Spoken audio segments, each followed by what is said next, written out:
provide you with a better chance to sit a bit laid back with your tea at the convenience of your home, and listen to our today relatively short but very much effective training delivered by the ILO and Ms. Jodlyn Mitra, who is currently a technical officer for the International Labour Organization, managing the Malaysian component of the global project called From Protocol to Practice, a bridge to global action on forced labor. Jodlyn has got a lot of experience in the area, which we are very much looking forward to her sharing with us today. I think I won't be taking much of your time, Jody. Please, the floor is yours, and whatever you deem necessary to also add to your credentials, which I probably have missed or not mentioned just now, please feel free to do so as well. And of course, you can start sharing your screen anytime. Thank you so much, Dr. Julia. Good morning, everyone, and thank you so much for joining us despite the federal territories holiday, and for University of Nottingham for inviting ILO to be part of this training. So it's a pleasure being here with you. I'll just start sharing my screen now. Can you see? Not yet. Maybe I stop sharing mine. Okay. Yes, we can see now. Yes, yes, we can see. Yeah. When I look at the participants list, I'm happy to see familiar names actually. So I hope that from this training session, there will be something new that you will learn. Maybe some are already you're very familiar with, but I added a bit more practical tips, particularly for businesses and recruitment agencies to apply. So like what Dr. Julia said, that maybe I start with a bit more of an introduction. This is a training, and I really hope that this, even if we're not doing this face to face, we still are able to interact well with each other, have some active engagement in some of the activities that I prepared. If this is in a physical room, I would have meta cards, flip charts, and all these other materials ready by hand. So yeah, I'm the technical officer for Bridge Project, From Protocol to Practice, a bridge to global action on forced labor, or simply called Bridge. And I've been here in Malaysia for 4 years now. Before this, I worked in ILO Myanmar, also on forced labor and child labor issues. And before that, in the ILO Philippines, also on child labor issues. Well, before joining ILO, I was in the private sector for almost, more than actually around 7 years. So we just to give you an overview about what we'll be doing for this training. We'll have lecture for most part of it, but there will be some interactive activities like what I mentioned. And the important thing for me as a trainer is that how you will apply what you learn here in practice. Trainings are good, but really it's the application that will really matter to your businesses, but also to the workers, that will have improved working conditions and prevented from being in forced labor. So I do hope that this will be useful for each of you. I see there are also participants from international organizations, NGOs, and they too can make use of what is in this training in engaging with businesses, and at the same time with the various awareness raising activities with workers. So just also to introduce ILO, probably you're all familiar with ILO already, but just in case, we're a very old organization established in 1919. Our headquarters is in Geneva. Here in Malaysia, we have 14 staff. We're a project office.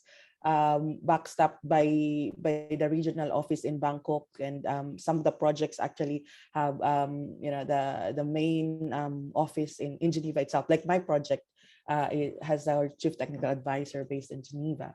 We're a tripartite organization, so that's the unique thing about ILO. We're tripartite, so composed of the government, workers, and employers, representatives. Our governing body frame and discuss conventions, recommendations with this tripartite manner. And as an ILO, we're a specialized agency of the UN focused on promoting decent work and social justice. So far we have 187 member states, and we're more known for the ILO conventions, protocols, and recommendations, and that's our main mandate to promote the ratification of the ILO conventions and protocols, and especially their application. So even if countries haven't ratified yet these conventions and protocols, we assist in the application of these instruments. From time to time, I may need a short break because I'm having actually sore throat, and yeah, but I hope you don't mind, just very, very quick breaks like that. About Bridge project, just to this support that we're giving to this trainings actually provided through two projects of the ILO: Bridge, which is my project, and another one which is on the supply chain project, and would focus on the rubber plantations. So for Bridge project, our aim is to increase the country's capacity to comply with the international labor standards on forced labor and child labor, and to ratify the ILO forced labor protocol. And we started in June 2017, and will end soon. Currently it's January 2022, but there's a possibility that this will be extended to a few months. We have four components: awareness raising, advocacy, capacity building, policy development, including national action plans development, and the research. So I won't go through the details, but I will give you the slides, and if you want further information, of course, I'm happy to share this with you via email or another meeting. So this is a technical cooperation project funded by the U.S. Department of Labor. And in terms of the other project that's also supporting this, it's the Sustainable Supply Chains to Build Forward Better, funded by the European Commission. And this is a project run from headquarters, actually. The focus is really on this different sectors that you see here. So there's coffee supply chain in Colombia, textile in Madagascar, rubber in Malaysia, fisheries Namibia, and in Vietnam, electronics. There's the main outputs here in Malaysia would be a research and analysis of the rubber global supply chain and the impact of COVID-19, tools, policy advice, and training to constituents to better equip them in addressing these challenges that will be also coming out of this research and analysis. And I understand that this will be done actually in partnership also with Nottingham University. And Margma is also collaborating closely with this project. So there's also, the support, direct support to the constituents and stakeholders on taking steps to advance decent work and foster resilient, inclusive, and sustainable supply chain. So there will be trainings as well that will be conducted as part of this. And for other policy dialogues. Now, moving on to the actual reason why we're here, I would like to also, learn about you a bit more, so I can adapt some of the part of my training based on your roles and your interest. If you could kindly go to menti.com and use this code that you see on the screen. There's just type there your role in the organization, and then we'll see who we have in the room. Let me just open that screen.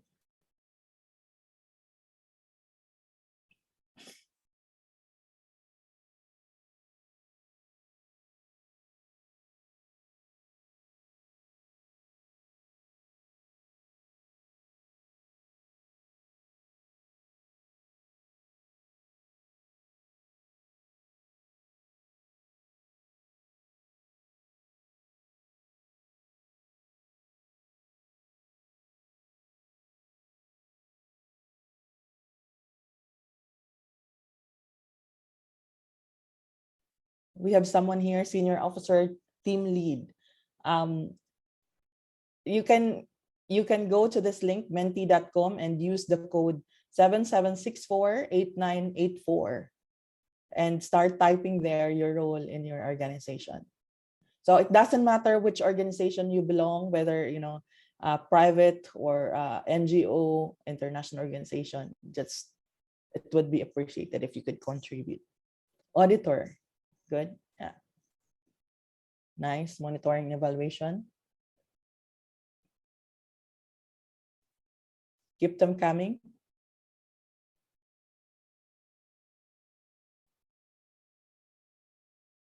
All right, we have an analyst for ESG, very good. So in 2 minutes, we'll close this one. It's 9:48.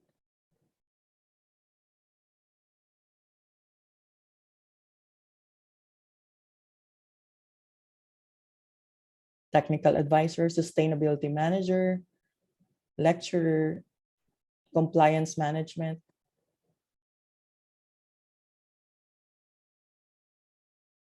risk management executive,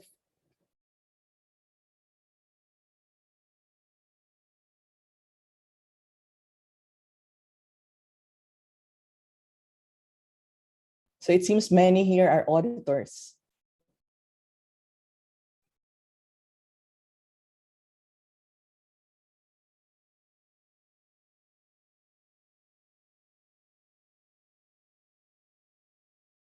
Case manager.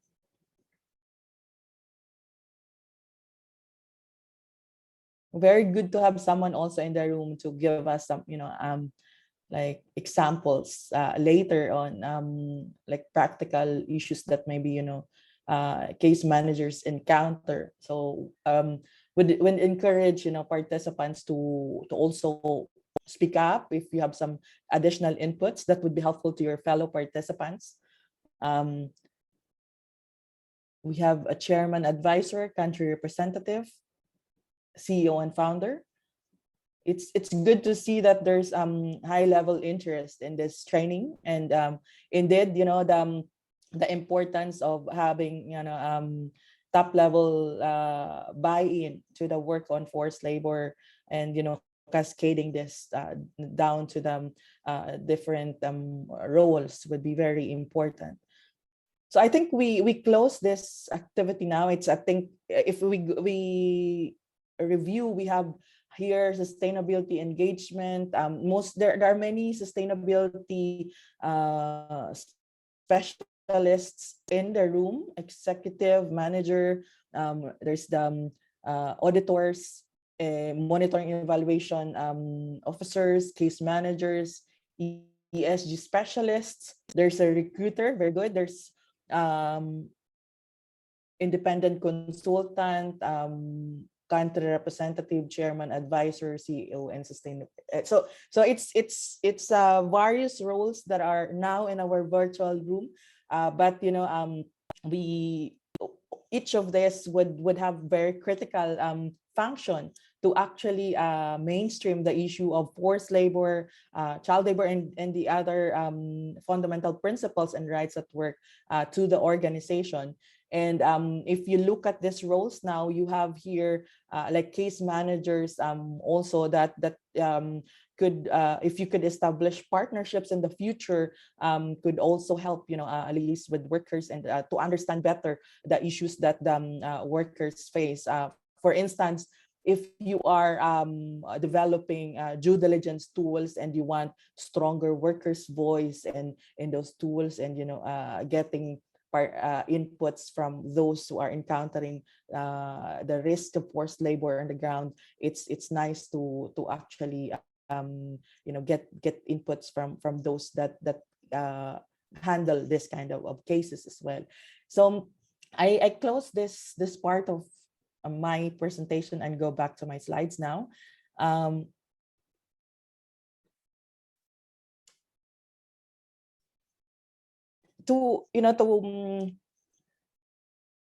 This topic actually is a bit broader. We won't focus just solely on the forced labor issue, but will put it within the context of fundamental principles and rights at work. And there is a declaration that was agreed in the governing body of the ILO in 1998 that recognizes these four key principles and rights at work, which we will discuss, in more details in a while. The recognition also that economic growth alone is not enough to ensure equity, social progress, and to eradicate poverty. We're talking about how economic growth can contribute to the well-being of the people, who also help generate the wealth. So this is the concept of social justice. And also, this applies to all people in all states, these fundamental principles and rights at work, regardless of the level of economic development. That's why you will see more of trade agreements, for instance, that mainstream the issue of fundamental principles and rights at work there. And also countries, whether they ratified one or more of these, fundamental conventions, they are obliged to respect and promote these principles and rights. And also, they need to annually report the status. Sorry, someone annotated in my screen. But that's probably just for a mistake. But so member states that have not ratified need to report on the status of the relevant rights and principles, and to note the impediments to ratification and where the assistance may be required for ratification. So ratification is important because then it's accepting the supervisory mechanism of ILO, and also at the same time the signifying that the country commits to implementing what is in that instrument that is ratified. And when we talk about fundamental principles and rights at work, and why is there a need to guarantee this principles and rights at work? Again, it goes back to the concept of social justice, which ILO promotes, and it's within our mandate. So this principles and rights at work that are fundamental, this enables persons concerned to claim freely and on the basis of equality and opportunity their fair share of the wealth which they have helped to generate and to achieve fully their human potential. So here we see the important link between social development and the human development, and also economic development. This economic development alone, without looking at how this impacts positively the human beings behind that development, doesn't really help the vulnerable groups. So this is why it's very important to guarantee these fundamental principles and rights at work. And there are four principles and fundamental rights. Each of these principles have two fundamental conventions. First one is on elimination of all forms of forced or compulsory labor. You have the Forced Labor Convention 1930, which is ratified already by Malaysia in 1957. And then many of the provisions of this convention are transitional in nature, so it's obsolete already, except for the key ones like the definition of forced labor, the obligation of the country to suppress forced labor with urgency, that's still maintained. But there's this updated protocol in 2014 that brings this convention into the current decade, basically, and linking this up with issues of trafficking, labor migration. This is the Forced Labor Protocol of 2014, which also Malaysia agreed to ratify. This was announced by the minister last Friday. The other convention is the Abolition of Forced Labor Convention, or C-105. Malaysia ratified this, but denounced this, and in in the process of reviewing if it's possible to re-ratify again. So we'll go through the main points from these conventions in a while. Hang on, sorry, excuse me.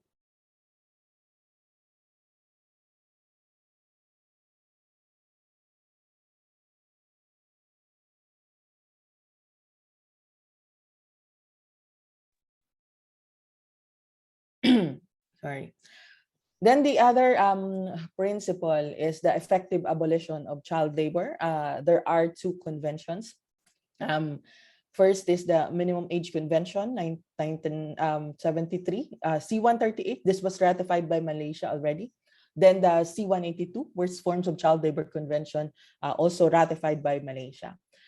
And the third one is the freedom of association and effective recognition of the rights to collective bargaining. There's the C-87 focused on the FOA, the freedom of association and the right to organize. And C-98, right to organize and collective bargaining. The other principle is the elimination of discrimination and in respect of employment and occupation. So for this one, we have Equal Remuneration Convention, C-100, and the Discrimination Convention on C-111. So when you look at this four different, principles and fundamental rights, and you reflect at your own company's policies,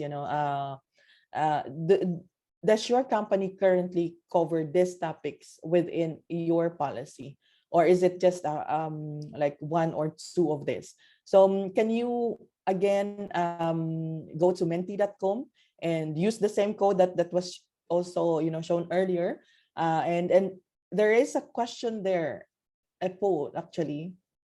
Let me just share my screen. Probably would need a reminder of the code. Yeah. Yeah.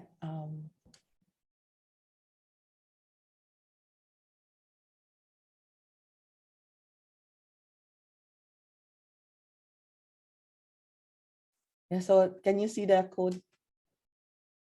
It's 77648984.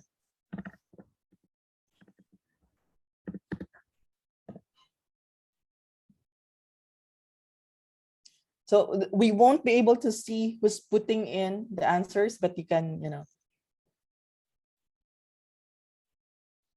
All right. Okay.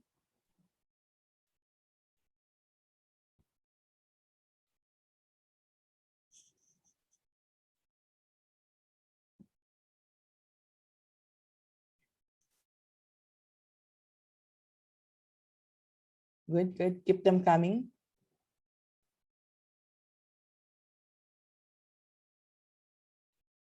So by the way, just a reminder also that, we won't upload the parts that are sensitive with regards to this training, because this is really meant to be an engagement, to help fill in wherever there are gaps in the current practices. So it's not meant to also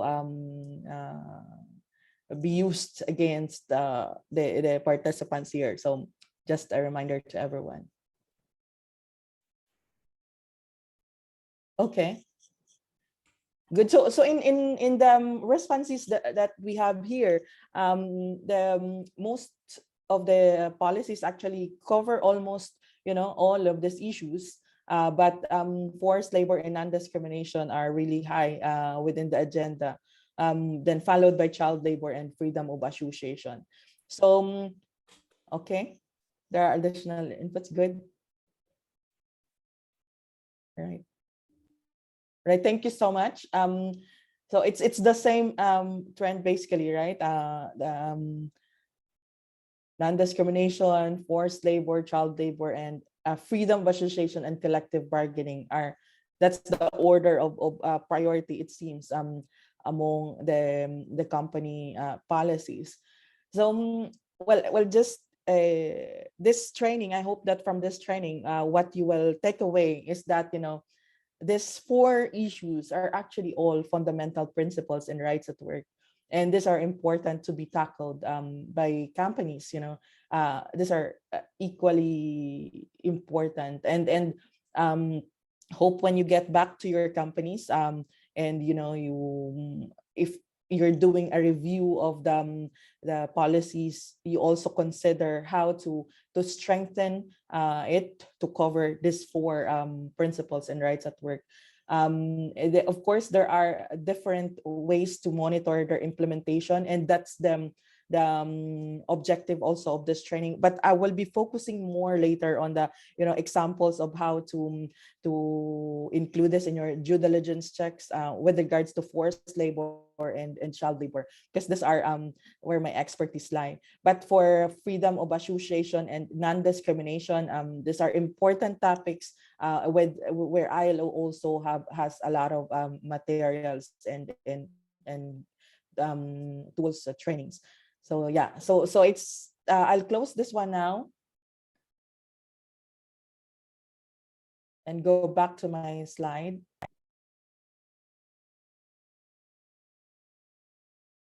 So let's tackle the first one. Here is freedom of association and effective recognition of the right to collective bargaining. I didn't focus more on the actual conventions, the technical, convention, but more on the practical application of these conventions to the businesses. And if your company wants to strengthen its freedom of association and collective bargaining in your policy, what can you do? So first is to respect the rights of all workers to form and join a trade union of their choice without fear of intimidation or reprisal in accordance with national law. There are, in some cases, we've heard that there are companies that prohibit workers, especially migrant workers, from joining trade union. So this is a violation of the fundamental principle on freedom of association. So that's why it's very important to make sure that you have a clear policy that allowing workers to form and join trade union without any reprisal or intimidation. And then the putting in place non-discriminatory policies and procedures with respect to trade union organization. So not a union membership and activity. Like for instance, if those that would relate to their employment, advancement, and career, there's no dismissal threats or transfer threats when they're part of a union. So letting basically the workers enjoy in its fullness their freedom of association. And also to show support to the unions, the best practice is actually to provide also workers representatives with appropriate facilities, to assist them in their development of effective collective agreement. So in some companies, for instance, they really allocate a time wherein trade unions can also meet. So and this is even the venue, well, the trade unions are free to choose that, and then come up with a collective bargaining that they can later bring to the management and discuss. And there's of course that open dialogue, that's the spirit of social dialogue, to be alive, and at the same time there's negotiation that's being done, but at the end of it there's a collective agreement that improves also working conditions.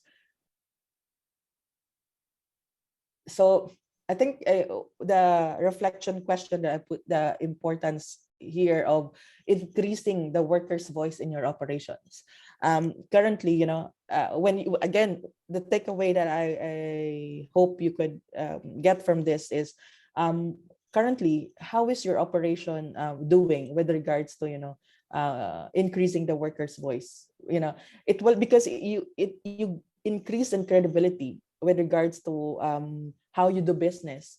when there's a healthy industrial relations, where workers are really heard with regards to their either suggestions on how to improve the current labor conditions. But at the same time, if there are complaints, are there grievance mechanisms in place that protect whistleblowers? Can if there's, let's say, if there are some disputes between the worker and the supervisor, do you have like an objective way of looking at this situation, in a non-biased manner? Also, how are you engaging with the trade unions? Are they part of many of your consultations? Like, especially if it concerns workers, there should be a worker representative, to also put in that perspective. And when we talk about the representation as well, it's considering what are the who are your workers. If there are migrant workers there, how could you ensure that they are represented? So aside from, of course, trade union representatives, for instance, you can also get representatives from the migrant workers groups themselves. Considering that that there's the issue about language barrier, how do you communicate your policies to the workers so they understand this better? Are you making sure that there are proper translations of the materials, sensitization, events or trainings to explain to them in their own language what this means, and how they can also provide feedback as important to the process of continuous improvement. So moving on to the next principle, the elimination of discrimination in respect of employment and occupation. And you mentioned earlier in that Menti poll that majority of the policies put high priority to this. So that is really commendable. And just for me, I would like to focus on just the key points about discrimination in employment and occupation. That the mere removal of discriminatory practices is not enough. Basically, it's also necessary to promote equal opportunity and treatment in the workplace at all stages of the employment relationship. So that includes the recruitment phase, workers' retention, promotion, termination practices, remuneration, and even access to vocational training and skills development. So really making sure that all workers in your companies are treated equally and provided with equal opportunities also to advance in their career, whether in your organization or later they can also make use of that. Let's say if migrant workers can also move up the ladder in your company, or they can make use of this when they're in another employment, whether in their country or in Malaysia. So now, how do you incorporate the principle of non-discrimination in your policies? Maybe, you can also, those who have indicated that you have this in your policy can also share in the chat box how you do this. And some of the examples are, first, to really make a strong commitment from the top. There should be a strong buy-in, making sure that senior management promote this actively. They assume responsibility for equal employment issues and demonstrate a commitment to diversity. They send a strong signal to other managers, supervisors, and workers. If currently here in the training, there are no high-level officials that have participated, I suggest that you also share with them this message, later, that maybe, if you're in the middle management and you have the opportunity to discuss what you've learned from the training to your other officers, to really emphasize on this, that all the policies to protect labor issues, including non-discrimination and policies, have to have that strong commitment from the top. And also, how do you ensure that that this the message is understood, well understood, not just communicated, but well understood at the various levels in your company. And to also the importance of conducting an assessment to determine if discrimination is taking place within the enterprise, for example, using a self-assessment questionnaire. But my suggestion here is also to really interview workers of various backgrounds, nationalities, and roles. So maybe, for example, discrimination is not encountered in one part of your operation, but in another, like tier, there's actually something there that you need to address. So a thorough assessment would be important. And then setting up an enterprise policy, establishing clear procedures on non-discrimination and equal opportunities, and communicating it with both internal and external stakeholders. And if even your suppliers have to understand your policy, and how it applies to them, the different tiers in your supply chain. The good practice that we've seen is when companies, like large companies, they put clear provisions in their contract with suppliers, or recruitment agencies, that they have strong policies against this, and then that there's also the implication if they're found violating this. Then there's the actual monitoring and assessment if these policies are complied with across the supply chain. And like what I said, that training at all levels of organizations to help raise awareness, encourage taking actions against discrimination. So there's them combating stereotypes. If you heard that there's, like, let's say there's discrimination among different nationalities there. So how do you address this? By having active campaigns to address those stereotypes that you've heard are affecting the working relations within your organization. And you can also consult with communication experts on how to combat the stereotypes, or in some examples, it's putting this different groups in one room and discussing the issues that they have with each other, but also giving them the opportunities to actually build good relationships, and understand that the stereotypes are wrong. It's actually not healthy for everyone. There are many ways to address this. In some cases, you really have to go through a process, and it takes patience, but at the same time, strategy. So set measurable goals and specific timeframes to achieve objectives. It's policies are good. They're very important because it sets the direction. It sets them a strong message for commitment. But the follow through, how do you make sure that these policies are actually being implemented? So set measurable goals, targets, and monitor whether these are being achieved.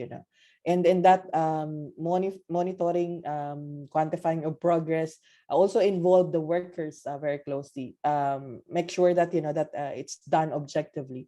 Also be mindful of the improvements that's been made. So it's not just about measuring whether there are some negative things that's done, but also measuring if there's progress. What are the good practices that could be replicated? Encouraging more of this. So and having that open knowledge sharing even within your companies, on supply chain, on how this could be done on a much wider scale, and what is the benefit that will be derived from that replication of good practice. So you can ask, for example, your workers, if there's some noticeable change in the treatment to them, that this improve actually their interest, productivity at work, their morale. So this, and of course, you can document and share this widely to encourage replication. Um, Modifying work organization and distribution of tasks to avoid negative effects on the treatment and advancement of particular groups of workers. So, for instance, in some cases, discrimination could happen when the one group is overburdened with tasks that they're not able to access any trainings at all. They're not provided with the same opportunity to, let's say, even like socialize, and the other things that they're missing out because of unequal treatment. So there's, for example, the work-life balance for a certain group is affected because of biased treatment. The other thing is ensuring that there's equal opportunity for skills development, which I mentioned earlier. Address complaints, handle appeals, and provide recourse to employees in cases where discrimination is identified. And I think here you can also look at when you receive complaints. Is there discrimination in when who these complaints came from? Let's say, how do you prioritize addressing complaints? Is it based on nationality, based on sex, or the gravity of this complaint? So it should, all this prioritization has to actually make sense, in a non-discriminatory manner. The other thing is to encourage efforts in the community to build a climate of equal access to opportunities, and for example, even support to health and childcare services, adult education programs. Yeah, the next one is on the elimination of all forms of forced or compulsory labor. And maybe many of you here have attended the session about the National Action Plan on Forced Labor the other day. Which is this is a commendable effort from the government, and also having that framework for cooperation, having a strategic manner of addressing forced labor. Well, the important thing there is that there's clear target to reduce forced labor incidents by 2025 and to eliminate all forms of forced labor by 2030. So the question is, how will your company contribute to this? What would be how could you actually implement good practices that would eliminate all forms of forced labor in your companies? And let's look at those conventions that were mentioned earlier. Maybe you've heard this in some of the presentations earlier, but I'll just focus on the key ones, the key provisions. So, for instance, in this C29, which is the original convention that Malaysia ratified and now supplemented by the Forced Labor Protocol, this fundamental obligation, the definition, and the sanctions remain valid, right? And the first one on fundamental obligation to suppress the use of forced or compulsory labor in all its forms for all member states. That's necessary. And then the definition of forced labor as any work or service exacted from any person done involuntarily under the menace or threat of a penalty is what is used to determine if forced labor. So you look at the involuntariness and the menace or threat of penalty. And this definition applies to all work, whether it's informal or formal sector, involves children, adults, involves migrant workers, locals, regardless of the legal status. This would apply. And the importance of having sanctions on the exaction of forced labor to be punishable as a penal offense, with penalties adequate and strictly enforced. So the objective is to make the deterrent, that it doesn't continue. So and it's not perpetuated. When you look at that definition of forced labor, it's not the same as substandard working condition. That's clear. Because here in the definition, you have to look for multiple indicators. You have to look if the worker is doing this involuntarily, and there's also the threat of penalty or menace of penalty. In a substandard working condition, it could be, for example, non-payment of wages. That is a substandard working condition, but that alone wouldn't constitute forced labor.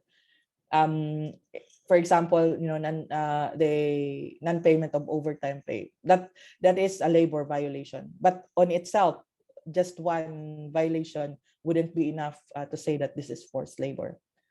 However, the point here is that even if it's a substandard working condition, you need to address this. Otherwise, it could aggravate to serious violations or maybe become forced labor in the future if your company does not carefully, address even just a single labor violation. So it's spectrum of exploitation, and and that's why in your due diligence checks, don't just focus on the indicators of forced labor. Look at all the other labor rights that need to be protected, and make sure that you're addressing the full spectrum of the decent work indicators. Otherwise, you might find later that this unaddressed issues could be ballpark into something worse, and it could also seriously affect the reputation of the organization. So the other convention of ILO, still on the C29, there are exceptions there. For instance, the compulsory military service for work or of purely military character, normal civic obligations as a consequence of conviction of court of law. So, labor in prison supervised by the state authorities, prison authorities, and also work in cases of emergency and minor communal services. So these are not considered forced labor, but there are very strict conditions on how to maintain this exception. And in the other thing is the abolition of forced labor convention, or C105. These are the in the past or still continuing up to the present. Actually, there are still countries that use forced labor to punish, for instance, political ideologies against the government for expressing political views, or having rallies. It could also be used. Forced labor is being used to mobilize labor for the purpose of economic development of that country. So, for instance, I mentioned I worked in Myanmar before, and there were cases of Myanmar government using forced labor for workers to work on certain sectors. So the purpose for that is their economic development, but actually the free will of that persons are curtailed, and they have penalties for if they want to leave that to work, so they're not even paid well for that. So the other thing is as a means of racial, social, national, or religious discrimination. So forcing workers of certain race or religion to work, and they cannot leave because they have some penalties that they will encounter if they do so. So that's C105. And the next one, which is the supplementary to the Convention on Forced Labor, is the Protocol 29. And in here, this is the one that Malaysia agreed to ratify. So this is very important because it has much more detailed on the measures that's needed to be taken on preventing, for example, forced labor, educating and informing the vulnerable, protecting workers, especially migrant workers, from abuses during recruitment and placement process, strengthening labor inspection, supporting due diligence by public and private sectors, addressing the root causes and factors, taking effective measures to identify, release, protect, rehabilitate, and provide for assistance in the recovery of the victims, ensuring that victims have access to effective remedies, so irrespective of their presence or legal status in national territory.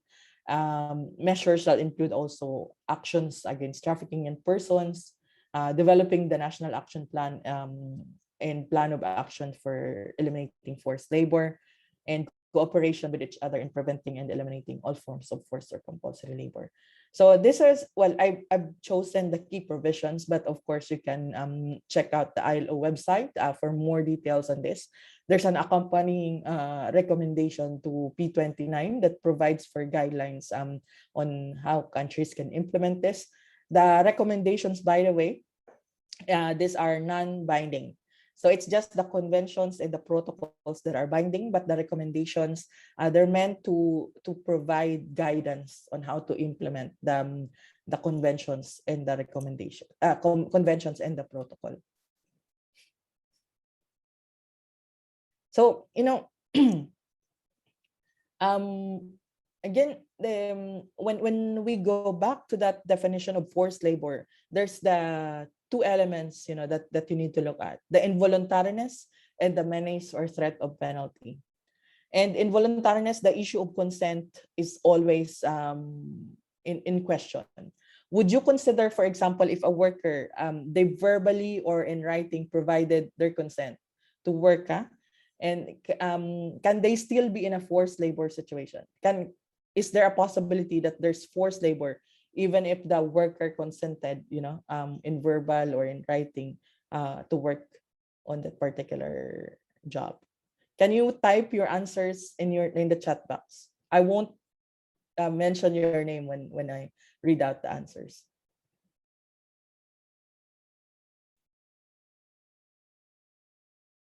So the questions here, I'm seeing questions later.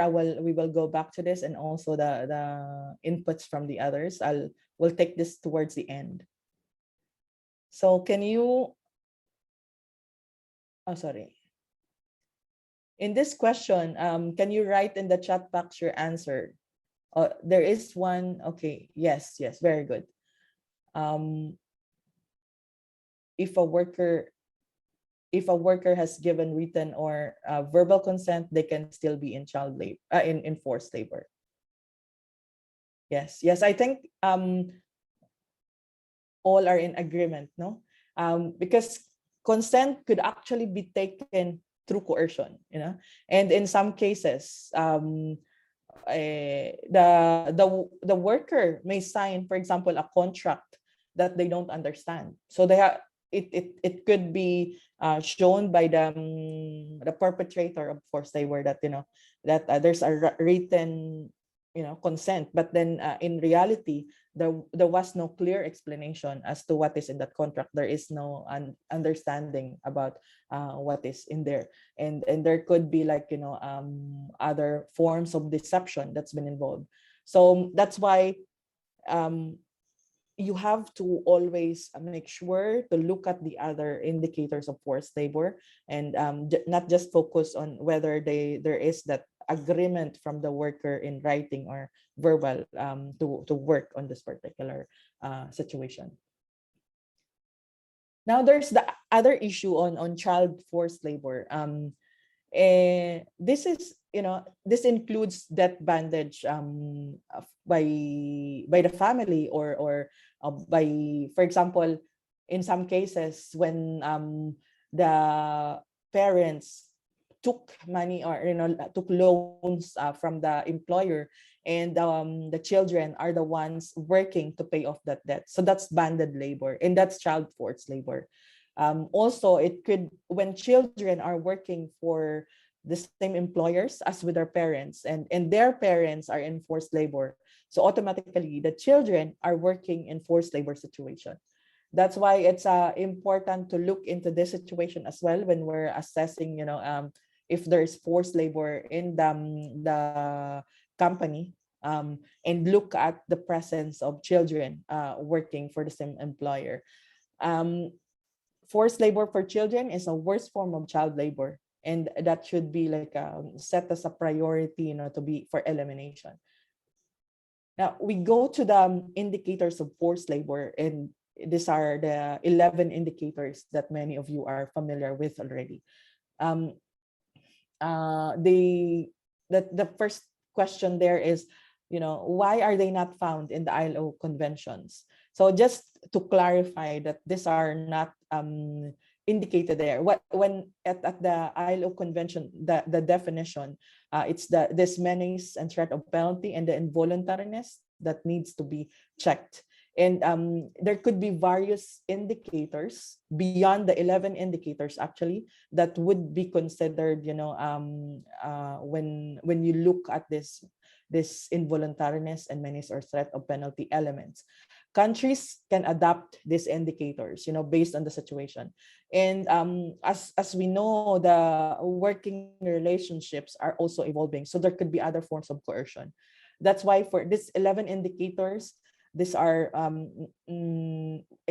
based on the experience of implementing, special action plans on forced labor in the past, but it serves only as guidance for the authorities to identify possible forced labor indicators, and it could be expanded to if there are emerging coercive means, that makes workers continue in a forced labor situation. And the other thing is that these indicators of forced labor, they need to be understood from the perspective of the workers who are affected by it. So for instance, the issue about passport retention, for an employer would say, oh, but passport, they can still leave the workplaces without their passport, and they have their other documents to show. But if you're a migrant worker without your passport, this will be a strong reason for you to come back to that employment, even if you're in an abusive situation, because then you're afraid that you could be arrested in time. So the perspective of the person affected by forced labor should need to be considered when you're looking at indicators of forced labor. And this is also the message I want to impart when you're want to operationalize the indicators of forced labor, to really ask questions to the workers about how they can, in what ways do these indicators manifest in actual. These are the indicators of forced labor: abuse of vulnerability, deception, restriction of movement, isolation, physical and sexual violence, intimidation and threats, retention of identity documents, withholding of wages, death bandage, abusive working and living conditions, and excessive overtime. And we'll go through one by one, and I have some guide questions there that, some examples of questions that you could ask, you could put in your checklists, or when you engage with workers, try to probe deeper into this. Operationalizing forced labor indicators, like what I mentioned, it's important to really consult the workers themselves, and look at the full journey from recruitment to employment, and even the post-employment. How do these indicators manifest? And it could vary, from one migrant worker nationality to the other, and let's say in the recruitment practices. So we'll see some examples of this operationalization in the following slides. First indicator here is the physical or sexual violence, which is a very strong indicator of forced labor. And this kind of indicator can be applied by the perpetrators to the victim themselves, the workers, or to their family members. Other than physical or sexual violence, it could also take the form of forcing workers to take drugs or alcohol to gain control over them. So some of the example questions that you might want to consider when you're doing an assessment, risk assessment, For example, does the worker have any sign of maltreatment, such as bruises? So physical, evidence. But if this happened in the past, you won't see this. But you can, if there are some documentations, that are present, like a photo from the worker's phone, or anything that they could also share with you. You have to take serious action on this and investigate further. And then, does the worker show signs of anxiety? There's This is very serious, and usually, it's a high risk for the worker, that if they speak up, there could be, further violence, much worse violence that will be made to them. So when you're talking to the workers, if they're showing signs of anxiety or fear, that's already a red flag. And so try to find some ways to get more information, but also just build that trust with the worker. Make Also assure them that you will be protecting them. So that's why the whistleblowers protection within your companies is very important. And if you want zero tolerance to forced labor, it's your interest to actually get to the bottom of this issue, and to really find out who's doing this in your organization. So is there any other signs of mental confusion or traces of violence? Do supervisors or employers demonstrate violent behavior? So maybe it would be good to have some random check from time to time, and see how the supervisors or managers are treating their employers. In your performance appraisal to the managers and the supervisors, it's good practice to include also like an upward feedbacking from the workers themselves, and asks about how they're being treated by this supervisors and employers, and make sure that it's anonymous. They're being whoever is providing that information is protected from any repercussion. Then check if family members or loved ones are subjected to this form of violence. Also, this one is very important within the context of Malaysia.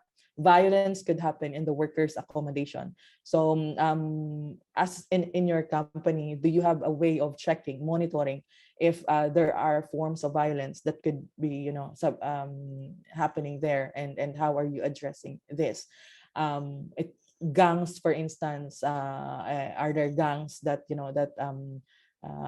that you need to gang issues that you need to address, and also how do you prevent this through the policies that you have. The next indicator is on deception. So relates to the failure to deliver what has been promised to the worker, either verbally or in writing, and the workers cannot be deemed to have given free and informed consent. So that's why like if there is there is an agreement that has been signed by the worker when before they took this employment, but then the conditions have changed. The employer cannot say that the worker consented to being at this work, so that will become an invalid consent, right? And here you look also at the completeness of the information. Maybe it's very limited information that's been provided, or the language that it was given to them, that they really understand it. Were they given the chance to actually ask questions, clarify in some of these issues? So some of the questions that you might want to use when you're doing assessment in your organization. First, look at what was promised by the recruiter or the employer in terms of the type of work, identity of the employer, the working hours, the pay and living arrangements. You will look then at in the actual employment, were these promises fulfilled? If there are some of these terms that were not fulfilled, that's a red flag. So you need to find out what is the reason for this, and how do you correct that. And then, is there a contract in the worker's first language signed before starting work? If let's say that the victim is below 18 years old, the child, You need to check also whether there were promised, for example, support for education, school attendance, or frequency of visits by or their parents, and to then look at whether these promises were fulfilled. So these are just example questions, but if you in your consultation with the workers, you find that there are other ways that the workers are being deceived, you add this to your assessment questions. My practical tip to you is when you build basically a database of risks assessment questions, and you basically incorporate whatever it is that you're getting from this engagements that you have with your workers, and look at how you can include this in your checklists, in your performance appraisals for the supervisors and managers, and also develop some programs, some awareness raising regarding the specific issues that come out much more strongly based on this engagement. Now, abuse of vulnerability. This terminology is very broad when you talk about, there are different vulnerability factors. Basically, it's when employers take advantage of a worker's vulnerable position. And it can occur in cases of multiple dependency to the employers, housing, food, and work for relatives. The examples also would be the lack of knowledge of the local language. So let's say there's that contract, but not in the language of the worker. That's an abuse of vulnerability. They have a disability. They belong to a minority or religious or ethnic groups that's discriminated, and other characteristics that set them apart. So here, the first bullet point, the main question would be to really determine what are the vulnerability factors of your workers that could put them in a situation of forced labor. For example, do they actually have access to their own bank account, or their own salary, or is this salary being paid to an agent? This is a problem. It's a vulnerability that could be abused. So can the worker freely choose where to buy basic necessities, or are they obliged to get only from the store of the company? Does the worker have the options to choose accommodation? Can the worker withdraw her or his own money anytime from a bank account without asking permission from the employer? Is there a threat also of non-renewal of work permit if the worker refuse to do a particular task? Are there threats involved, and let's say relatives losing their job if the worker does not cooperate in this particular task? So these are just few of the examples, but you can grow this into questions that would be more relevant to your operation.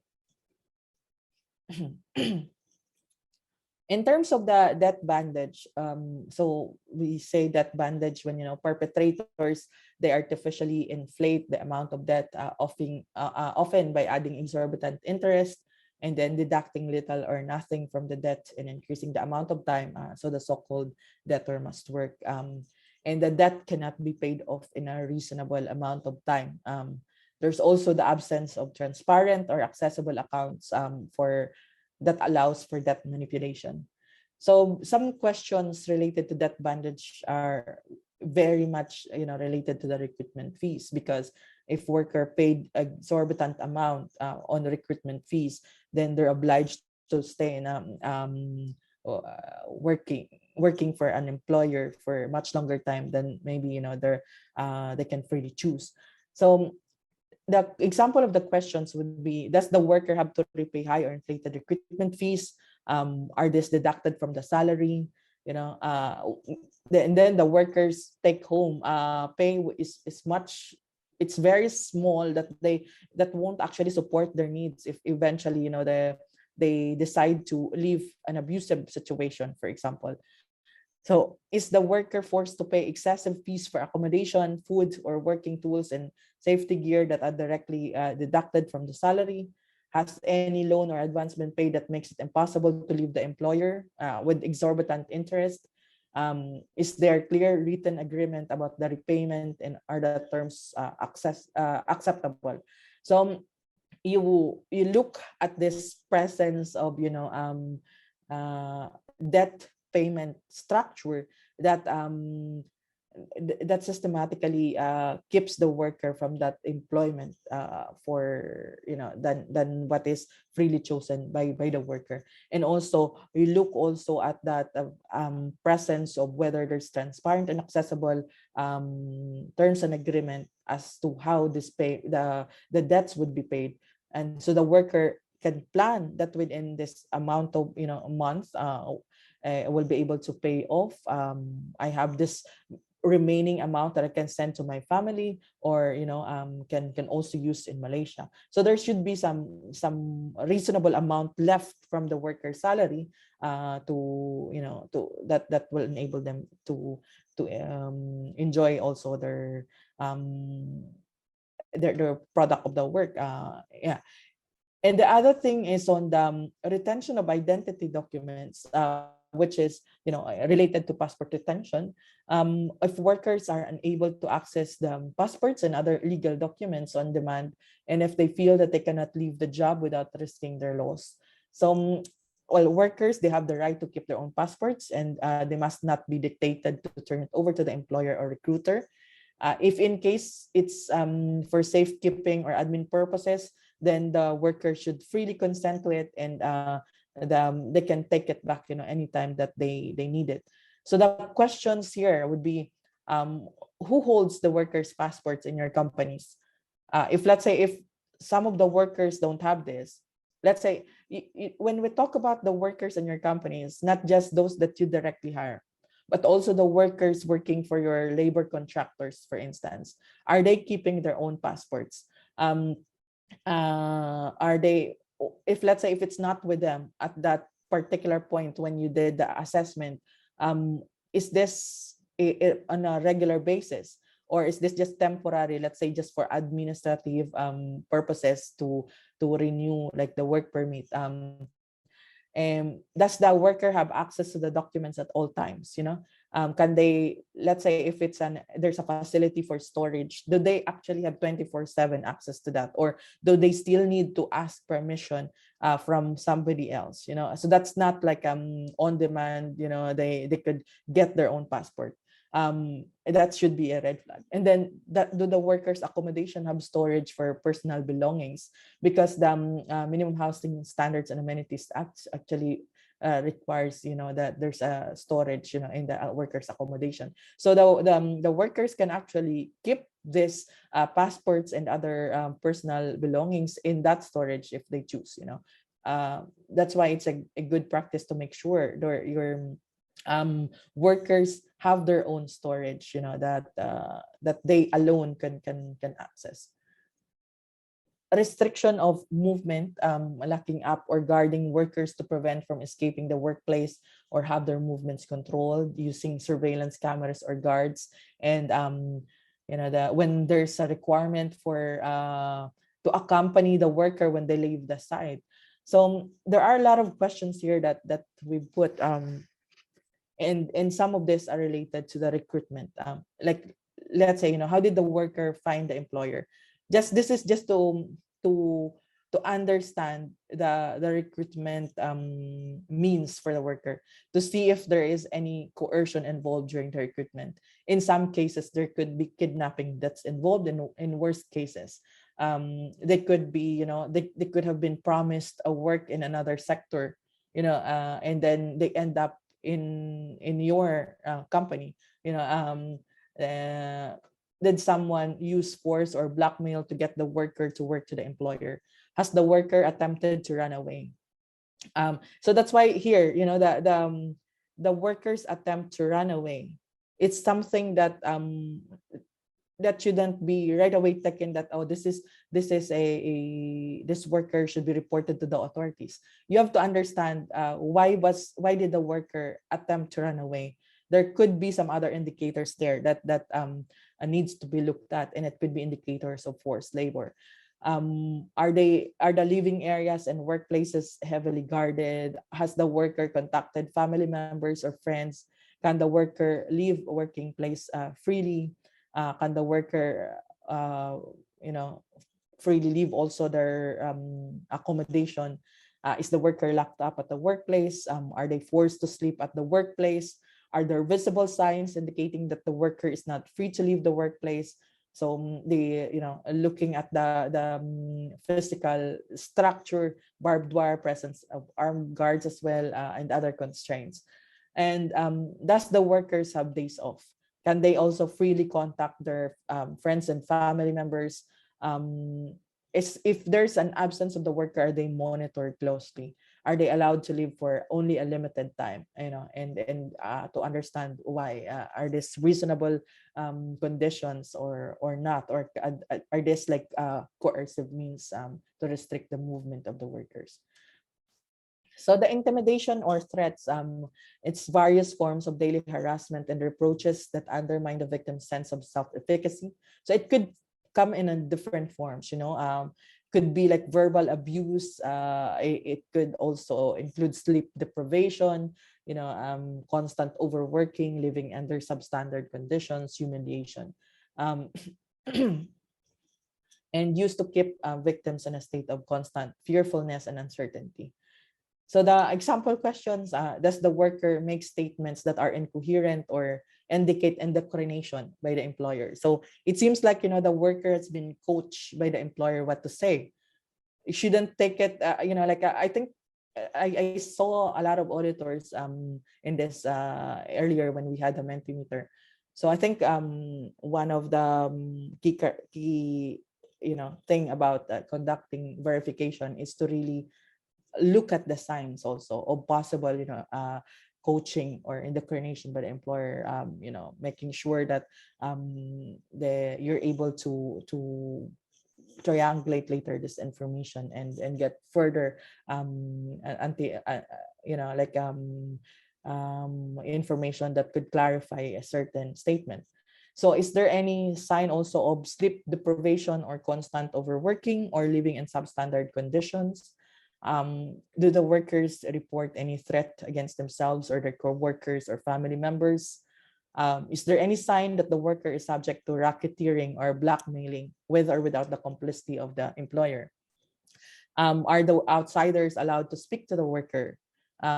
They should have access to, you know, they should be able to communicate to outsiders. And though, if let's say if there are outsiders that able to talk to them, are they in, you know, they show signs of fear? What are the repercussions for them talking to strangers? You know, does the worker demonstrate any, again, anxious behavior? Are workers forced to work excessive unpaid overtime, or to carry out tasks that they prefer not to do? And if there's a threat involved, if they refuse to not do that, is the worker in an irregular situation and threatened with denunciation to the authorities? You know, if, for example, the undocumented migrants, the employer will threaten that they will be reported. Or let's say if a worker is threatened that, you know, that if they run away, they will be reported to the authorities as having run away, even if they have a valid reason, you know. So is there any sign of mental confusion? So when you're assessing the risks of this indicator being present, don't just base it on the answer of the workers. Base it as well on the body language, on the other, you know, the other forms, you know, wherein this indicator could manifest. It could be the physical structure based on observation, then yeah, the way that the worker communicates and so forth. Psychologically indicators as well. The next one is the withholding of wages. When wages are systematically and deliberately withheld as a means to compel the workers to remain in employment. So the key word here is systematically and also deliberately. And then the irregular or delayed payment of wages does not automatically imply a forced labor situation. So if it's not like systematic, because let's say, for example, for a month's time, there was a delay because of some, you know, reasons, but that does not imply automatically that it's a forced labor situation. If you, there are presence of other indicators, then possibly it could be forced labor.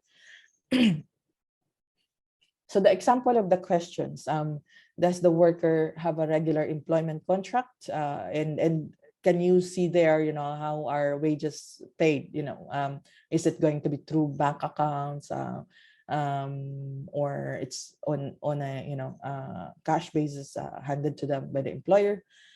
Is there any illegal wage deduction when you look at the pay slips? Are there pay slips? Actually, in some cases there could be no pay slips, and it's that's already a red flag, and you look at why this is a practice. So maybe this is something to actually hide hidden deductions there that are not allowed by law. Has the worker received any wages at all? Does the worker receive little or no payment? What is the amount of the wage in relation to the national statutory requirements? Like we mentioned earlier, do the workers have access to their earnings? Have they been deceived with the amount of their wages? So it's different from what was promised to them. Are wages paid on a regular basis? Is the worker paid in kind? When it's paid in kind, that could make them be more dependent to the worker, on the other needs that they have, that needs to be paid in cash, for instance. So that's something that it could be an abuse of vulnerability there that's present. And we go to the next indicator, which is on the abusive working and living conditions, degrading, humiliating, dirty, or hazardous, difficult or dangerous, for example, without the adequate protective gear, and in severe breach of labor laws. So here we look both at the working conditions and then the living conditions. And some of the example of the questions would relate to Minimum Housing Standards and Amenities Act. For instance, Act 446. Are the accommodations provided in compliance with Act 446? When you look at the workers' accommodation, are there any signs that there could be like some forms that the workers could be in serious, like coercion, or let's say they're not provided with some means to communicate to the outsiders. They're in a locked accommodation, for instance. Also, are there separate rooms for male and female workers? There could be sexual violence that could be happening. Also, physical violence, like what we mentioned earlier, the presence of, let's say, gangs, and also in the workplace at the same time. So is clean drinking water available? Accommodation unhealthy or overcrowded? Does the worker have privacy? Is the worker subject to occupational hazards that he or she would not otherwise accept without coercion? Is the worker forced to engage in hazardous work without the necessary PPEs? Did the worker know about the hazardous nature of work before accepting the job? So look again at the provisions in the contract and the pre-departure trainings, for instance, that were provided to the worker. Excessive overtime. I'm just a time check. 11. Okay. I ran out of my time. Sorry. So excessive overtime, it's work outside the allowable limits of the national law. And in some cases, also the menace may be more subtle, so like fear of dismissal. The questions here would be: does the worker have actually a choice not to work overtime? So how many hours of overtime per week does the worker do? Is it actually a regular manner where workers are required to work overtime? If it's just like some days and still within the allowable duration by the national law, then that's fine. But if it's becoming a trend and already beyond what is the national law, then that's a red flag for forced labor indicator. And in fact, that's already a violation already of that needs to be addressed.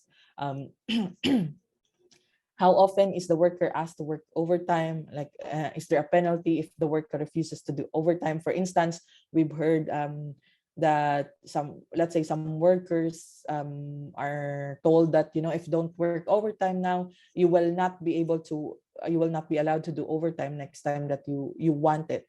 So there could be like a blacklisting, the system that's being implemented informally in the company. So how many work hours of overtime per week does the worker do, and then compare this with what's allowable by the law. How much is the hourly rate? This one is to establish, whether the minimum wage paid for the worker is actually, in accordance with the law. But at the same time, if the worker has to work overtime to meet the minimum wage, then that is an indicator of forced labor.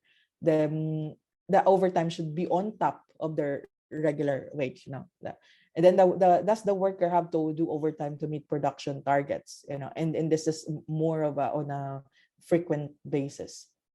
The isolation, again, it's physical isolation and confinement, denial of a private life and individual autonomy, prohibition of communication.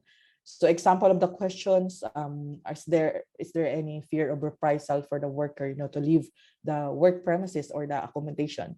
If in a remote locations like plantations, is the worker provided with means of transportation to go someplace other than that workplace? Can the worker communicate to her or his family members or anyone from outside work premises? And of course, this is a challenge, if you don't have signal in the remote locations. So at least the ability to go to a place outside the workplace, to communicate to family members is important. I want to tackle this prison labor, which is under the supervision of a private employer, because this might be relevant. When it's under the supervision of a private employer, the worker should also, agree freely to perform the work without the threat or subject to a penalty. So here, the forced labor definitions, like what we discussed earlier, has to apply. And the working conditions are the same as those on a free labor arrangement. The same with the wage payment, occupational safety and health provisions, social protection, and the other, even the ability to also submit complaints. So work or service performed in a private undertaking must be voluntary. That's one. That's an important aspect of forced labor.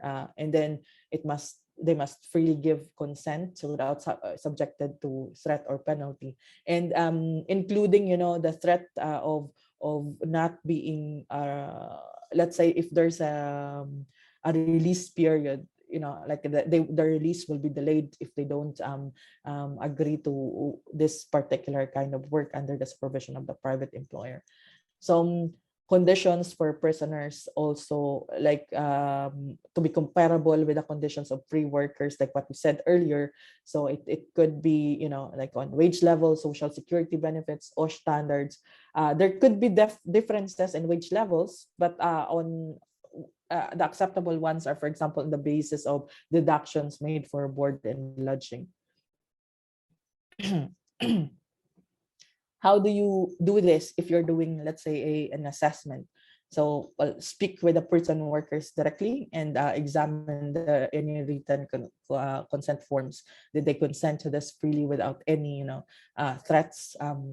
Consider whether review also the wage records and then compare it with what's in the laws. Verify if this paid wages are comparable to free workers and allowing only legal deductions. Assess also the occupational safety and health standards given to these workers. Speak with the employer about the employment policies regarding prison workers. Ensure that no prisoner has suffered loss of rights or privileges as a result of refusing to work for a private employer. And when relevant, review contracts concluded between the prison and the company using prison workers, and how these are protected. The ones that we've discussed earlier. So I think this is very critical, because it's when there is no proper monitoring or enforcement of the law on prison labor, we don't encourage this, because then the violations could actually happen, without proper monitoring. To the extent possible, ensure that information gathered from interviews with prison workers remain anonymous and confidential, and take appropriate measures also to determine whether prison workers have been coached before being interviewed. So on child labor, just time check. Okay, sorry. Effective abolition of child labor. This is also an important thing, and within, especially in the context of plantations. There's an employment survey in plantations and shows presence of child labor. So I'll just focus more on the ILO conventions here and not on the national laws. So for the ILO convention, C-138, the minimum age convention, it says that each member that ratify the convention undertakes to pursue a national policy to address child labor. And Malaysia, you have the Children and Young Persons Act, and also the Sabah and Sarawak labor ordinances, but they're not yet aligned. The CYP has been amended to already align with the conventions, but Sabah and Sarawak needs to be amended as well. The minimum age must not be less than the age of completion for compulsory schooling, and in any case must not be less than 15 years. This is about the minimum age for the employment, which are not considered light work. So those that that are outside family enterprises, for example. So the minimum age must not be less than 15 years, or not less than the age of completion of compulsory schooling. And then the other one is the minimum age for hazardous work, which must not be less than 18 years. And the hazardous work has to be defined also by the countries. That's why in the CYP, you have the schedule there on what are the hazardous work that are considered in Peninsular Malaysia. There's also the provision about light work according to Convention 138. So the national laws may permit the employment of or work of persons 13 to 15 years of age on light work, which is not likely to be harmful to their health or development, and not such as to prejudice their attendance at school, their participation in vocational orientation or training approved by competent authority. And countries also, many limit this to family enterprises, under the supervision of their parents, to make sure that it's not harmful to their health or development. There is one question always that have. So let's say if a child is working with their parents, can they still be considered child labor? Can you put in the chat box your answer to that? Let's say if a child works with their parents, can they still be considered child labor? Let's say regardless of age.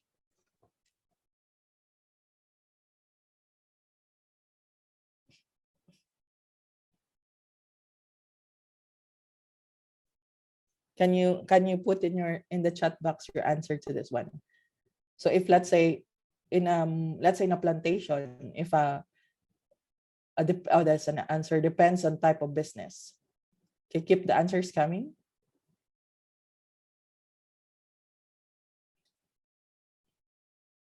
Depends on land use right. Interesting.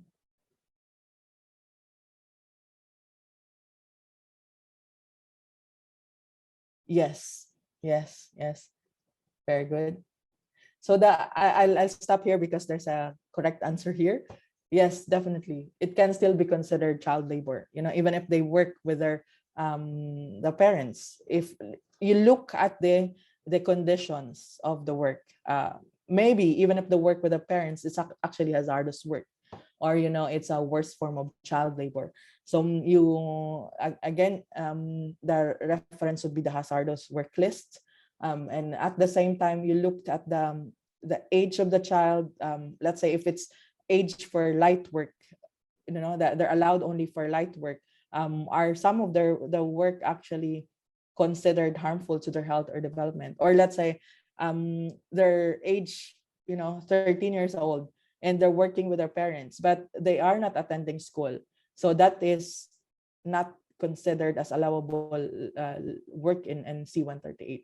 That's why it's you have, it's not automatic. It's I want to correct this, the notion that when they're working with parents, that's fine. You have to look at the working, the work that the child performs. Is it hazardous work? Is it light work? And what age is the child, and look also at their access to education. Are they attending school? Is it affecting their schooling actually?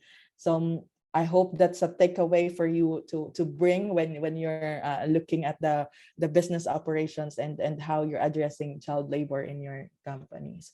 The worst forms of child labor, these are, four that you will find in the C-182. So all forms of slavery or practices similar to slavery.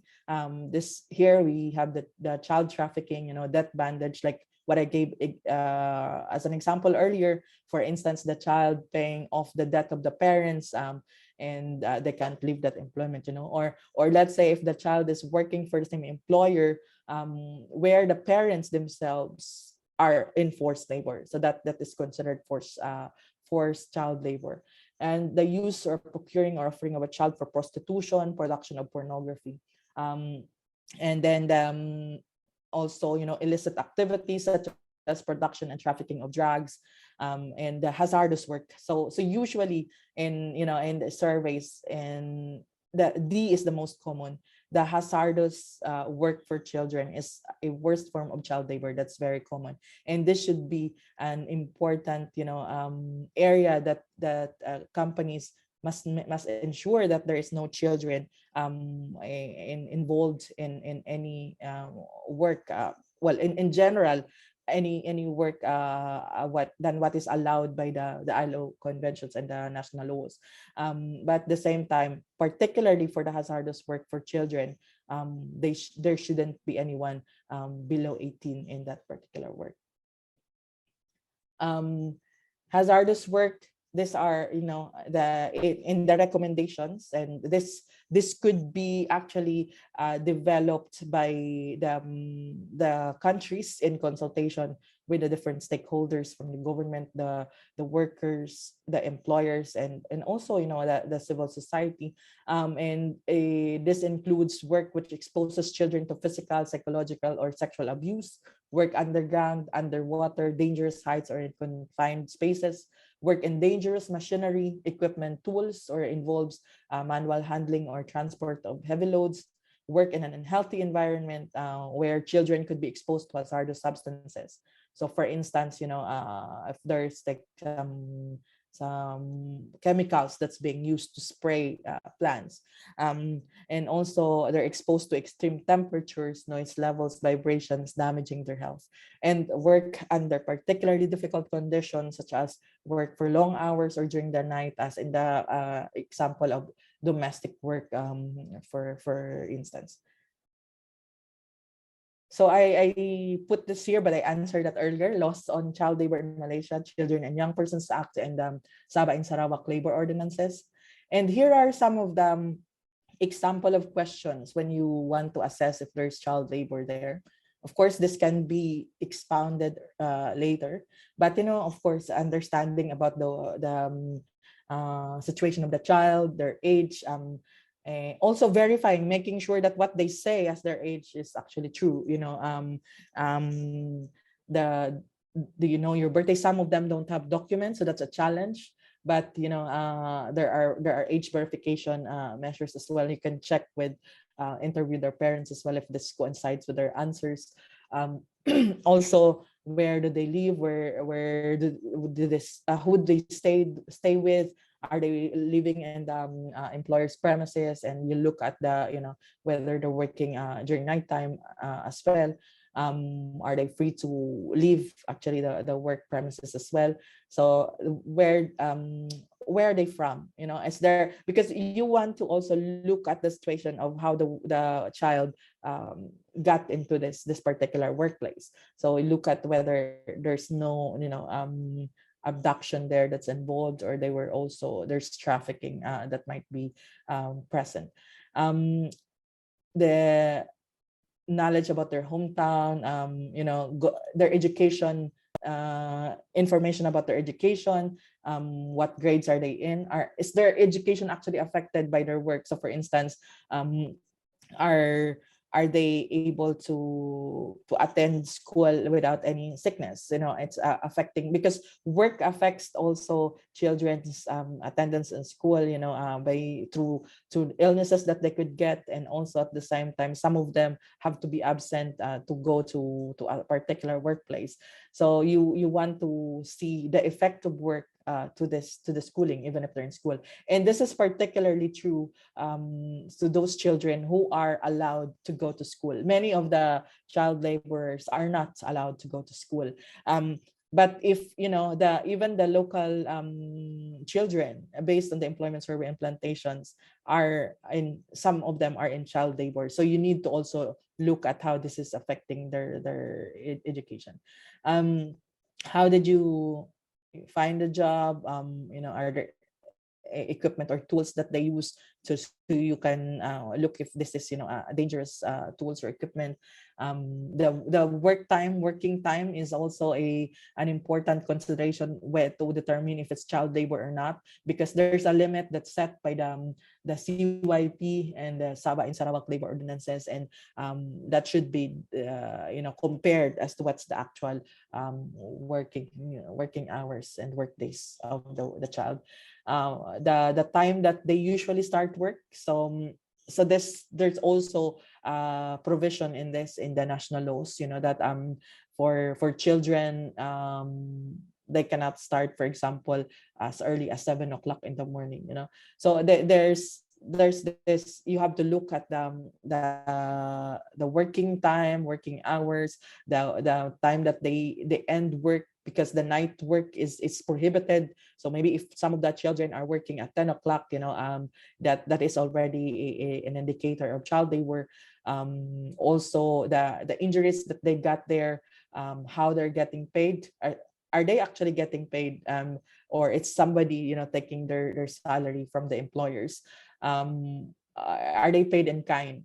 This is again, it's how is this affecting their ability to also make use of their salary as they think they need, and then their ability to also enjoy, like for example, being children, so having friends, being able to socialize, taking a break, and the reason why they're working, just to you ask questions that would enable you to provide assistance. So it's not just about determining whether there's child labor, but actually how do you take this child out of the situation, and what could potentially improve this condition. So that's why we always try to understand it, the child labor situation, but also looking at the situation of the parents, because there's that correlation that when parents, for instance, are not enjoying decent work, then there's a possibility that the children are also brought to work with them. I think this is my last slide, and let me check the questions. I ran over my time, so yeah. So let me see. There's a question here. You need to look at the perspective of the migrant worker, child labor. I thought better to work with the parents rather than lepak and get trouble with activities not condoned. Working with parents is a way to oversee own child and sometimes a passing of skill. Well, for the children have to be in school and not at work, right? And even the migrant children, or children on the move, they should have access to education. So that's why it's an important thing to consider, program wise. How do you provide children, non-Malaysian children, with access to education? Otherwise, it's an excuse that's being used by some, that that they will just bring their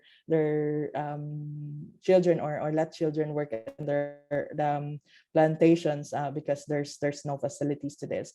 Also, looking at the situation of the parents themselves, let's say the migrant workers, are they paid well, that that enables them to support the needs of their family.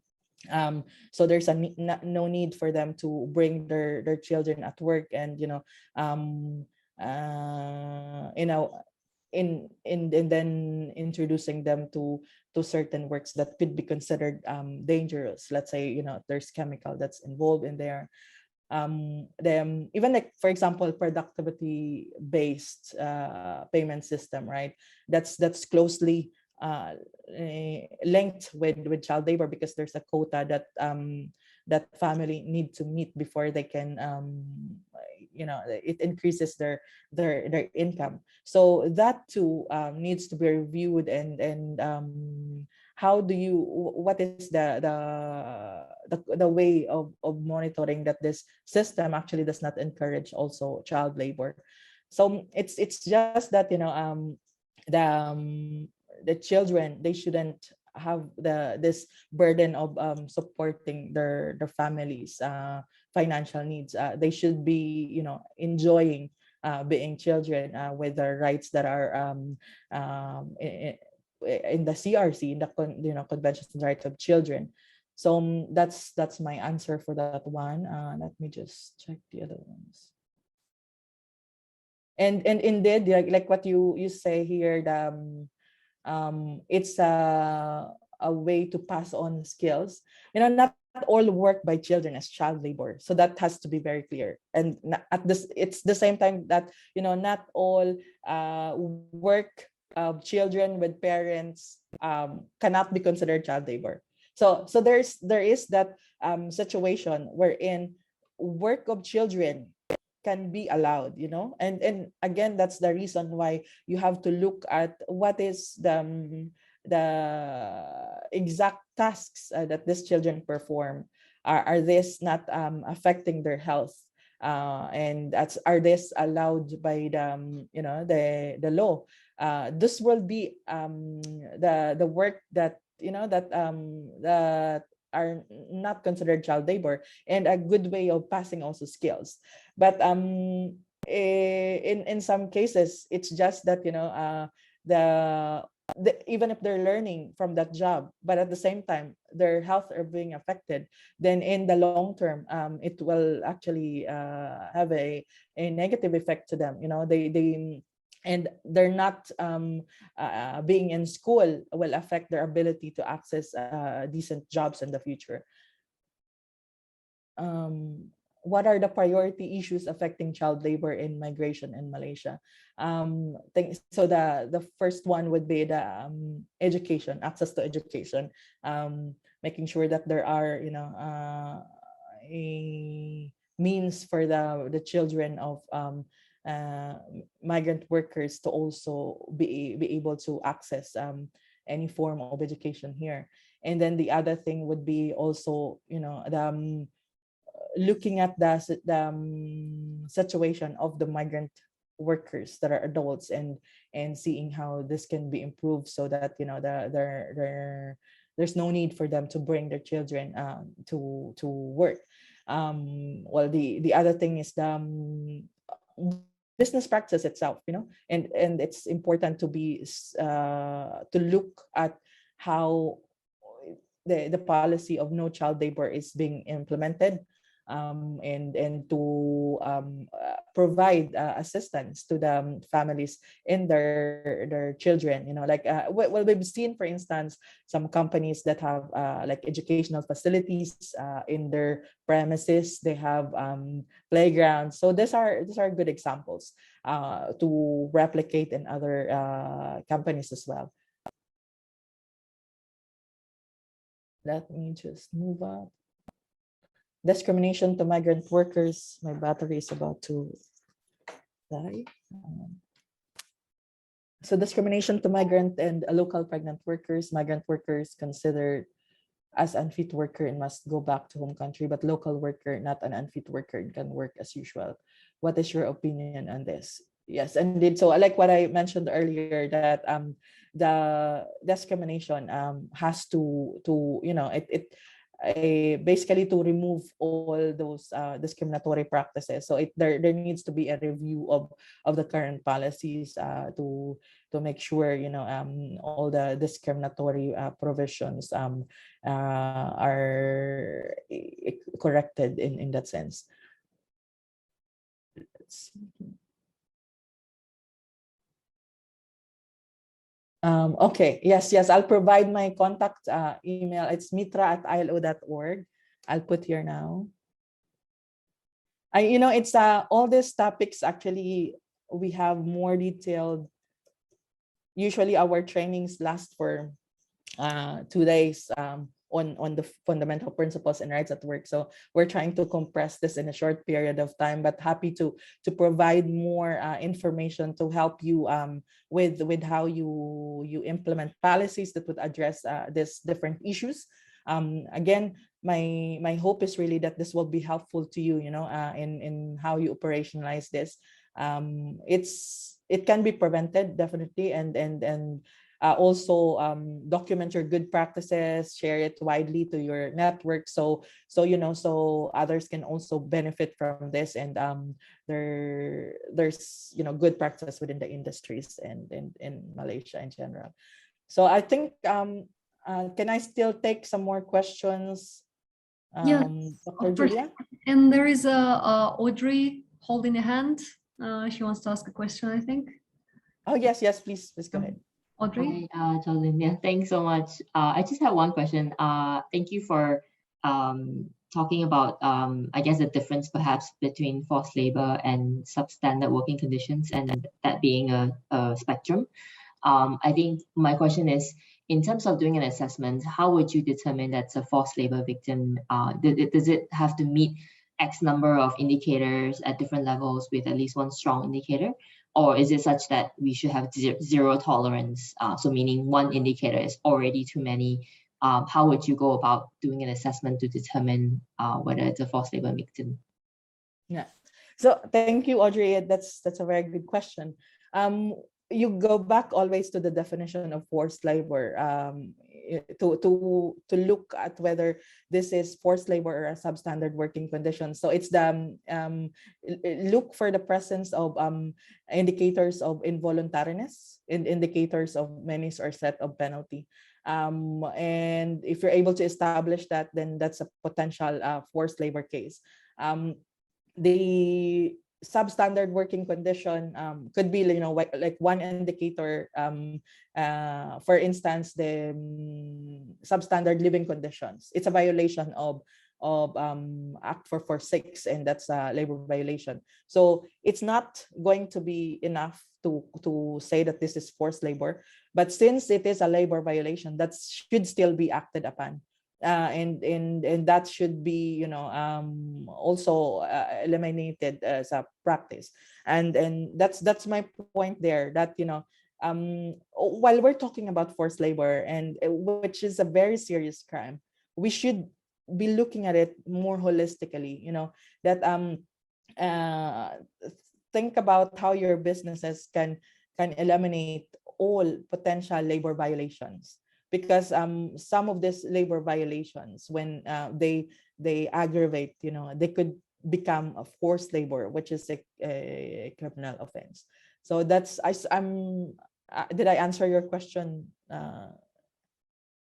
Yeah. I think the holistic aspect does help. I guess from my perspective, as I'm in an international NGO, so in terms of assisting migrants who come to us for help, I guess sometimes we struggle with determining whether this person, I guess, meets the minimum, perhaps, indicators of forced labor, or is it such that it's just substandard conditions. But still, I suppose what you mentioned is still important to address the working conditions. But I suppose it's internally, I guess we will have to determine what are the different indicators that we have to meet in order to qualify as both assistants. And also to to categorize whether it's forced labor or substandard, you still need to look at the definitions itself. That's right. So I think there's a question here about like checklist. Let me just share in the chat box a tool that we developed, and on the annexes you will find a checklist. Actually, it's so you can freely adopt this, and the also try to put some. Hang on, let me just share. Yeah, this is this one. This is the MEF-ILO tools for preventing and addressing forced labor. This was really developed for Malaysian stakeholders, but the example there on the last annex is based on another country checklist. So my suggestion is to adapt this based on the sector itself. And the way to adapt this is best to to consult again the workers, so to see how to operationalize the indicators and whether the checklist would be able to capture many of these issues. Yes, and also the other thing here is on the issue about discrimination and freedom of association, collective bargaining violations. So I think I'll just share with you the FAQ, frequently asked questions on this, rather than answering this one by one. If it's okay, also Dr. Julia, that if you can share with me the contact list of participants, so I can email to them some materials. I think it will be helpful to also keep in contact with them for some further, activities like this in the future. Whichever you prefer, Ms. Georgie, but you can send them all to us. So we'll do this later. We will email everything, whatever you have to share. Mr. Alex is also asking here a question about all Malaysia skill upgrading trainings only available to natives, and migrants are not allowed to attend. What is your take on this? Yeah, I think this was also mentioned in the earlier slide, wherein it's not just enough to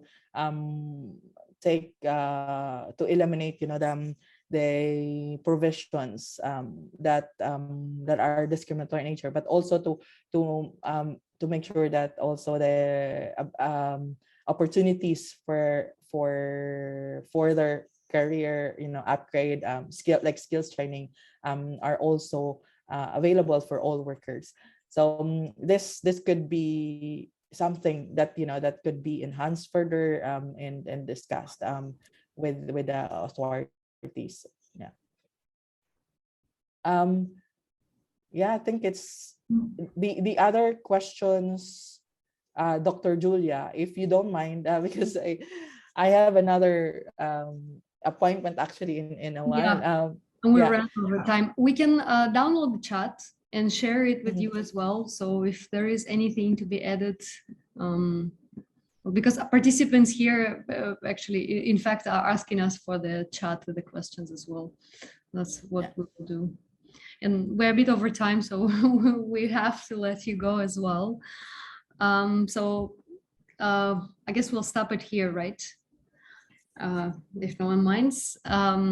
And some probably would, but please bear with us. And hopefully some of your questions will be addressed during our next trainings in the series, which they are going to be, as Dr. Karma mentioned in the beginning, 18 overall, and this is our fifth. So for the closing remarks, I would first of all thank Ms. Jodlyn Mitra for conducting this training. And in fact, this training is held in collaboration jointly between International Labour Organization and the University of Nottingham, Malaysia. And we appreciate your support very much. And since Jodlyn, you mentioned at the beginning about our joint project, I was a little bit shy to parade it here, but I think there's nothing to be shy about, and hopefully we also get cooperation from some of the industry players.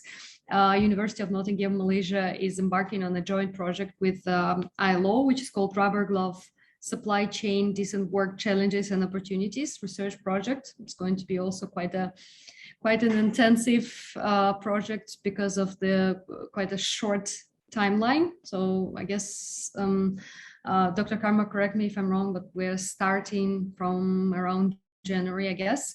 And we are very happy and proud and honored that we have an opportunity to work with ILO on this, and somehow it's going to be a sort of extension of our effort within this current project supported by the British High Commission.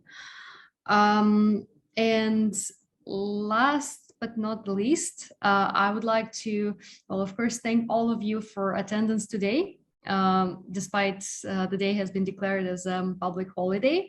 I hope you enjoyed the training and benefited from it. And we would like to invite you, let me share my screen. We would like to invite you to the next training in the series.